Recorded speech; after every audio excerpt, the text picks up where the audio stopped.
Figaro, Figaro, Figaro. Yes, I'm dropping my latest album called Figaro on this Christmas to celebrate the festive feelings of the season in opera form.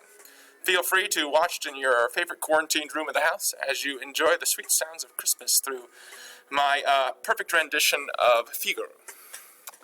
Anyways, no. In all seriousness, I'm here to talk to you about political parties today. And so, I know we've been talking about elections, and we've been talking about how our president runs for office, and we've been talking about the state of the current electional race, and the goal was to basically talk to you about both political parties, the media, and presidential elections this week. So this lecture is obviously on political parties, which is an important part of how our government works. In this being government class, we're going to take some notes. So for this one, make sure you complete the follow-along notes that have been attached in the same folder. Let's go ahead and get started. So, political parties. Let's just define political parties because, it's a party. Not really, but we're going to try. Anyways, so political parties are an organization of individuals with broad and common interests who organize, to win elections and operate in government, gee whiz, and influence government policy. In the United States, we are so blessed to have what is called the two-party system. The U.S. party system has two main parties, or at least has for about 150 plus years, the Democrats and the Republicans. You may not have known that, but now you do, so don't forget it. Moving on. So really, political parties are an interesting lot. As a man who just read an 800-page book about George Washington, and he's fascinating, by the way, I read a lot of what George Washington has to say, and I really respect what he has to say. But, and I've read a lot of his own personal writings and diaries, but long story short is George Washington actually warned against political parties in his farewell address, which is a famous address that he gives when he's leaving office and decides not to seek a third term as President of the United States. He warns against the danger of what he calls factions, which is the term they would have used for political parties in the late 18th century. However, nobody listened to him, and they formed two political parties, the Federalists and the Democratic Republicans. And the Federalists were led by famous Americans we've talked about a lot in government so far, like Alexander Hamilton and John Adams, who wanted strong government. Party eventually faded out because, quite frankly, John Adams isn't very interesting, and Alexander Hamilton got shot and killed. So, I actually think John Adams is very interesting, but I have to, as a historian, I get to think that, and I struggle to make him interesting to the common person. But read his book by McCullough. It's awesome, and he's even got his own HBO series, believe it or not. So he's a little bit more interesting than people give him credit for. But, anyways, John Adams, HBO. Democratic Republicans are the other party. Thomas Jefferson, James Madison, these are some real heavy hitters right here, and thought the federal government was getting too much power, and they wanted to have smaller government. Of course, these parties eventually split into what we call the Democrats and the Whigs, and we'll talk about that later, but actually, believe it or not, Thomas Jefferson also hates political parties, but by the time he's running for president in 1800, political parties are already well established. And it's his goal to make the Democratic Republicans so popular that everybody will just naturally be a Democratic Republican and political parties will fade out by using political parties to destroy political parties.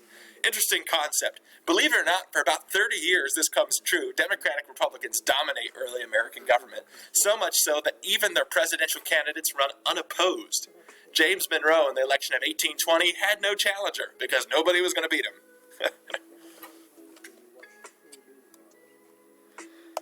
Anyways, the Democrats, represented by a donkey, formed in support of Andrew Jackson.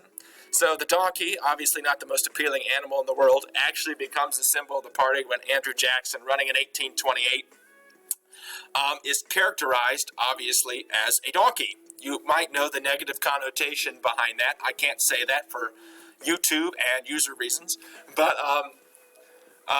basically, it was meant to make fun of Andrew Jackson. But if you know anything about Andrew Jackson, he was sort of like the Donald Trump, but not quite of his time. And he didn't really care that people made fun of him, and so he literally took the cartoon of the donkey that was used to make fun of him, and he made it the symbol of his campaign and his party.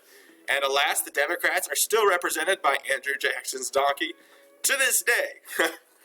Also, they are technically the oldest political party in the world. Fun fact. A lot of political parties start and break up, and It's an interesting cycle. But they're the longest continuously running. They almost went away in the Civil War because they backed slavery and a bunch of other bad things. But they somehow made it through that and then kept on going. Democrats and Whigs were the big parties in the 20s, the 30s, and the 40s. Well, really the 30s, 40s, and 50s. And I'm talking about the 1830s, 40s, and 50s. Don't start thinking I'm talking about the 1900s. So then you have the Republicans, all right? Believe it or not, this party actually starts out literally as a party of anti-slavery. So you have Abraham Lincoln, who is one of the earlier members of this party, and it's really made up of Whigs who break away from the party and anti-slavery Democrats to form an opposition party to the growing concerns of slavery in America in the 1850s. And of course, the GOP is its nickname, which stands for Grand Ole Party. O as in O-L-E. So, Democrats and Republicans, yeah, we got here, whether we like it or not. Around the turn of the 20th century, the ideals of both parties began to change. Yes, yes, yes, yes. Presently, Republicans and Democrats pretty much have the opposite views they started out with. It was not intended to be that way, but it happened slowly over time.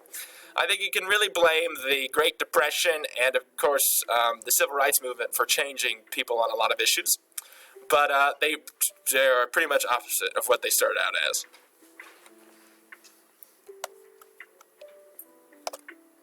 So third parties. Yeah, there can be third parties, but let's be real clear about how successful third parties have been. Bad. They're terrible, man. They never win anything. Never win diddly squat. Partly because the other big parties don't let them. They've never won the presidency. They've never really even been close. But Democrats and Republicans have sometimes adopted their ideas. So, single issue parties. There are literally parties that are created to represent a single issue. Yeah, I know, this is absurd, but it exists. Believe it or not, there was a party that formed in the 1870s to literally abolish alcohol. The Prohibition Party, and that's all they wanted to do. And they succeeded. And when they succeeded, they disbanded because, what's the point? You did it. And they move on. They usually don't last long. They accomplish a goal. There are, of course, ideological parties like the Socialist Party and the Libertarian Party. And yes, there's a Communist Party. There's even a Nazi Party in the United States. Yes, I know. Crazy. But, yes, there are all sorts of parties in the U.S. of A. Most of them we never hear about. But the ones that matter in our politics 9 times out of 10, and really I'll say 9.9 times out of 10, are the Democrats and the Republicans. Sometimes there are also independent candidates. These are people non-party affiliated. The most famous or infamous is, of course, Ross Perot, who ran in 92 and got almost 20% of the nation's vote. And he pretty much cost George W. Bush's father, George H.W. Bush, the election in 92 because he siphoned that solid 20% from the Republicans, totally costing him the election, even though he was a fairly popular president in his time. Except he did raise taxes when he promised not to. Anyways, good old Ross Perot was most known for probably turning up his hearing aid on the debate stage. But, anyways, enough about good old Perot. Here's a list of third-party candidates. Long story short, they struggle to get on the ballot. And they also struggle to raise as much money as the mainstream candidates. So unless you're like Ross Perot and you just have millions of dollars and want to run for president, you probably don't have enough money to bankroll your campaign without the support of a party and its fundraising efforts. Here's a list of some third-party candidates and how well they've done or not done. Obviously, the two most successful noticed was Ross Perot and George Wallace. And George Wallace is pretty terrible. I could tell you more, but I will tell you more. Why not? George Wallace in the 1960s literally ran to reimpose segregation, believe it or not, of all things. Luckily for some people, he was shot and died as a result of his terrible policies.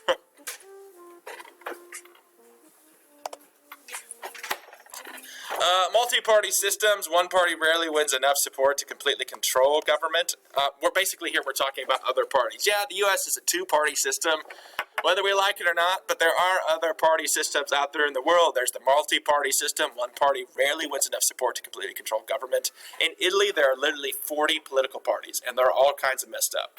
They never have enough support amongst the groups of parties to control government, and they have to form literally coalitions with other parties to enact legislation.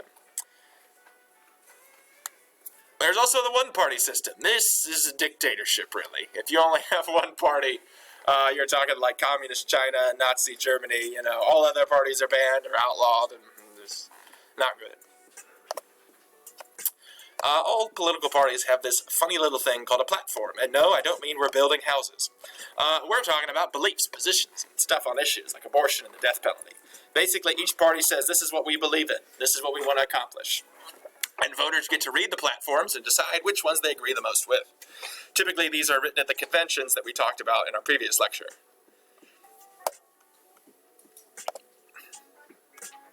Not going to do that. You're going to look at this. Oftentimes, when I say Democrat or Republican, in the political parties, a spectrum, we could call it, there's the left and the right. The right is typically the conservative Republicans we talk about. The left is typically the liberal Democrats we talk about. If you go really far to the left, you get communism. If you go really far to the right, you get fascism. And in the center, probably my favorite place to live, everybody's happy. No, not really, but you get the gist. I'll talk more about that in a minute, oftentimes when presidents are running for office, they're running towards the center because they're trying to convince the people in the center that are really swing votes, independents, who they want to vote for. So oftentimes, more extreme candidates like your Bernie Sanders never can actually win the nomination because they don't really appeal to independent voters.